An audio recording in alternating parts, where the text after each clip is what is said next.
What's up, my friends and my new friends? I'm Jared Laredo, Cog Incorporated, and welcome to my channel. Today I'm presenting to you my review for The Witcher 3 Wild Hunt. Now, unfortunately, I have no experience at all with doing too many reviews, and I've never played The Witcher 1 and 2. So this is kind of like my first game review here about The Witcher 3 Wild Hunt. So I hope all of you guys will enjoy this. Now, there are a lot of pros and cons and different kinds of details when it comes to The Witcher 3's graphics and combat gameplay. There, 50% of the population that bought The Witcher 3 Wild Hunt loved the game. The other 50%, they hated the game. Reason why is because of the downgraded quality of graphics. For me, when I bought this game, I thought the graphics were shit. But you know what? I adjusted to the game. I progressed through the game.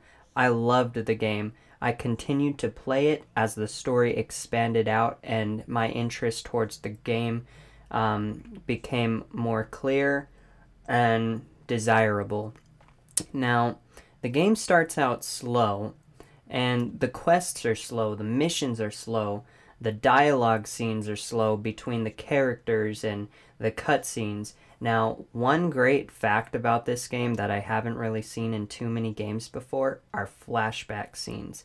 I did one of the quests, several of the quests in this game. You talk to some of the other characters throughout the plot of the story, main storyline, like the Baron, and you're asking him about what happened to Ciri and all of this, because you're hunting your daughter, so-called daughter Ciri, because she ran away and the hunt's after her, and you're trying to protect her and bring her home.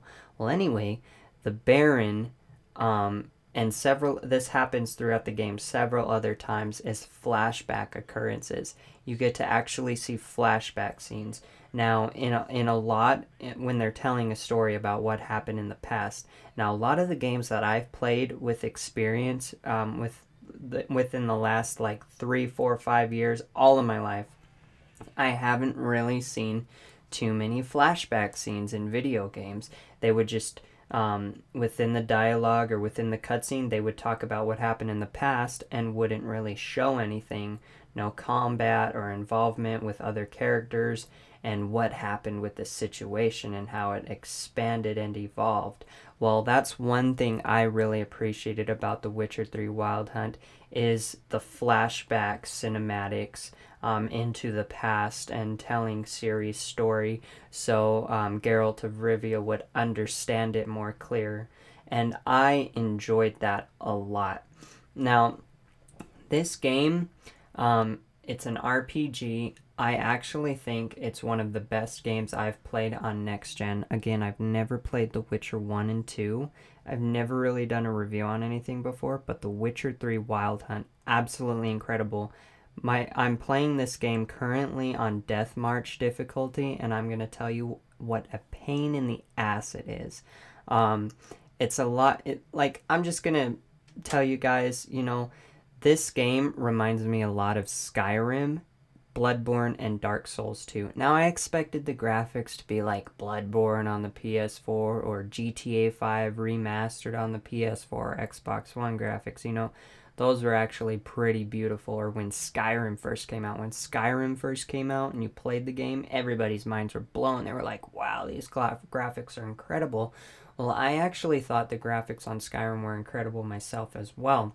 But when I put in The Witcher 3 Wild Hunt, I expected the graphics to be top-notch. But you know what? I'm not going to deny it. There were a lack in graphics, resolution, and everything. Now, you know what though? Progressing through the game, it kind of made you ignore the graphics and love the game and cherish it for what it is and enjoy it. That's one important factor that you guys have to take into consideration is enjoy the game for what it is. If you don't like it, well, give it a second chance, play it for maybe 10 more hours, and maybe you'll like it. I don't know.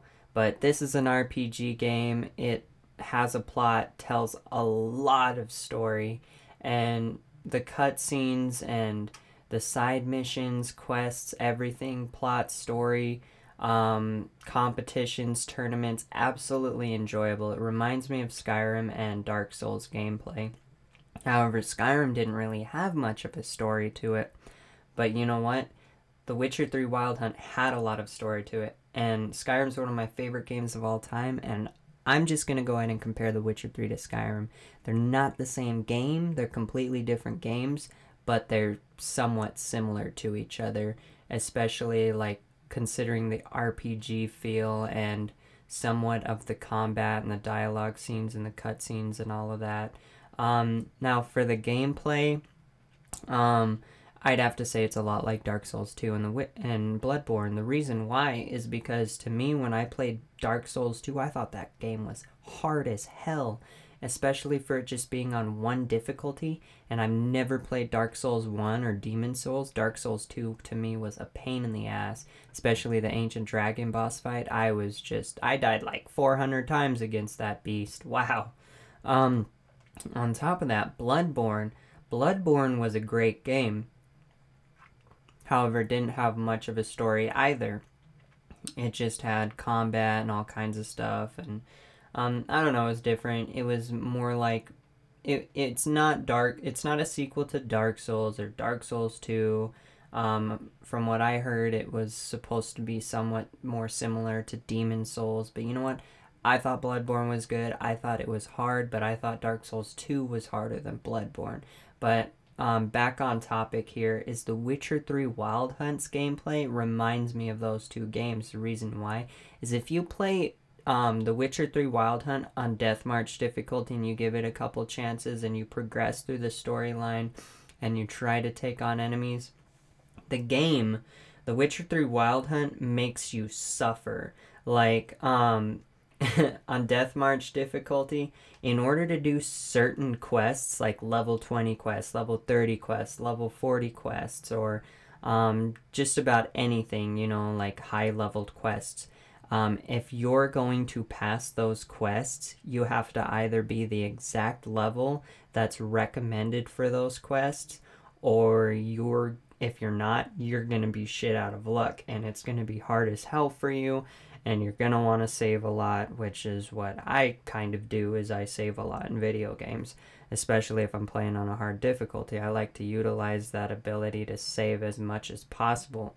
But the difficult thing, I was level 13 and I took on a Royal Wyvern.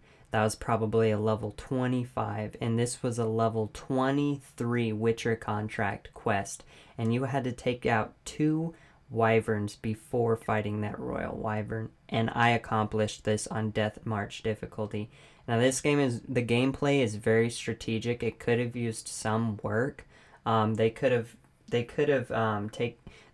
improved the gameplay more in the combat and the tools and everything. But from my opinion, I thought it's fine. I think it's great how it is. You just have to be more of a strategic player, learn how to take advantage of the environment and your opponent's weaknesses, and expose that and attack it, and you will be able to kill the opponent as long as you repeat the process. So like, say you're level 4 and you're doing a level 20 quest, or you want to do a level 15 quest or 10 quest, that's still going to be hard as hell. Or you're level 2 and you're fighting a level 6 beast, or a level 8 beast, or a level 4 beast. That's still going to be hard as hell. Starting out at the game, you're going to be like, what the fuck? I don't know how to use any of this shit. I don't know how to open up the menu. I don't know how to use weapons. I don't know how to use swords. I don't know how to craft stuff. I don't know how to fast travel or anything. Well, there are these posts in the game that you discover, these way markers, and these waymarker posts allow you to fast travel. Now, you can't right off the bat pause the game and fast travel to any location you want. You have to go to these waymarkers or these posts. You have to select it and then choose a location to fast travel to. But then again, you can't select a city and fast travel over it. You have to fast travel to another marker, or waypoint itself, waymarker, and it will take you to that location. Now, one of the bad things about The Witcher 3 Wild Hunt that I didn't like, playing on Death March difficulty, after you die and you load previous save, or yeah, previous save or previous checkpoint. It is a pain in the ass process. The game truly makes you suffer, and it pisses me off to such a high extent.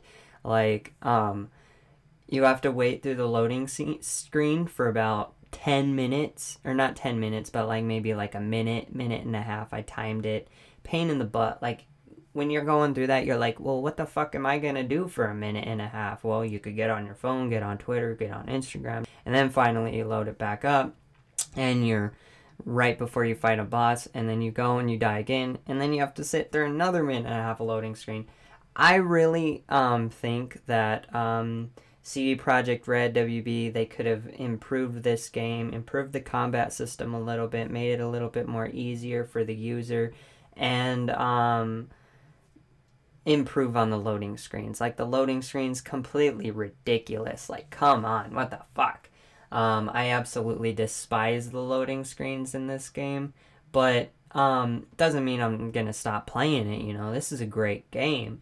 Take your time with it, you know. You don't get a game like this like every day or every month or every, like, maybe every year, but you don't get a game like this every month or every day or every week, you know.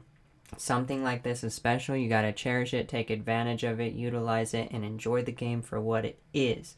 You know, it reminds me of Skyrim, it reminds me of Dark Souls, you know. You guys can say what you want, but haters out there can say what you want. I absolutely love this game for what it is, and I think it's pretty great. Oh, another thing about The Witcher 3, the nudity in this game, completely outstanding. Like, holy shit, job well done. You go to a brothel house, right? There's a brothel house in the game, and you can go and pay a prostitute like $50 or $10, crowns or whatever. That's what it's assumed as in the game. You pay a prostitute, female or male, whatever, you know, like, and then you go in the room, she spanks you or she whips you. What kind of game, what other game do you get that from, you know, where the female whips you or spanks you, and then she's moaning like she does, you know.